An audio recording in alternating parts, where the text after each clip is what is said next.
We thank God for the Apostle Paul, who is the archetype apostle of the New Testament, for the deep revelation that he accorded unto him for our sake who are living today. In the book of 2 Corinthians chapter 5 and the verse 14, Paul presents to us a system of truth, a system of his doctrine, where he had come to a place of having a conclusion concerning what was the mind of God concerning humanity. And in verse 14 he says, "For the love of Christ constrains us, because we thus judge that if one died for all, then all were dead." When you look at the word which was translated from the Koine Greek, which is translated in English as constraints, is the Greek terminology sun echo. And sun echo is made of two words, that is sun, which is a prefix, and echo, which means harmonic resonance. For you who studied physics, if you remember, echo, that is a reflection of another sound. So when you get the word sun echo, it speaks or it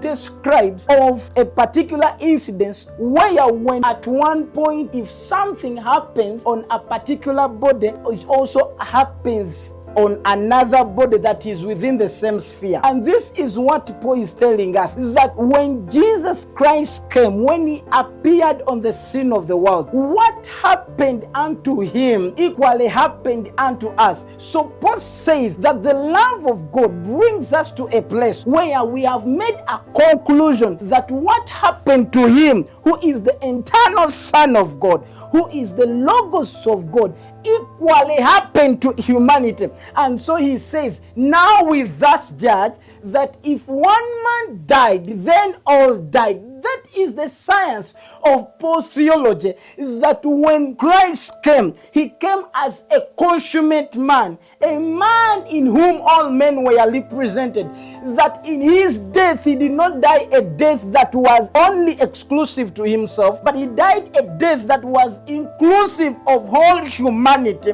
All humanity were gathered into his ontological being, to a point that we were co-identified in everything that happened to him also equally happened to us, child of God. This is the science of post-theology. He's telling us when the consummate man, Jesus Christ, appeared on the scene of the world, what happened to him equally happened to you. So in his death, we died within his death. And in his resurrection, we were still within the bosom of his being. And he did not leave us there. We resurrected together with him.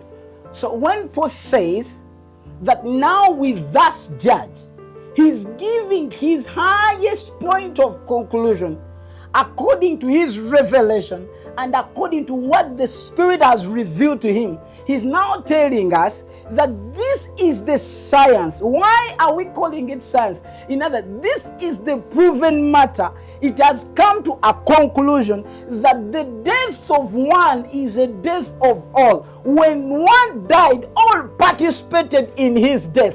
And so is in the resurrection, that when one resurrected, he brought all to life through his resurrection. So as it happened in his death, so is it in the resurrection. Child of God, this is the time that we must awaken and behold that the work of Christ, the salvific work of Christ, is universal in its scope. For more of this, follow our channels on Theosis Ministries International.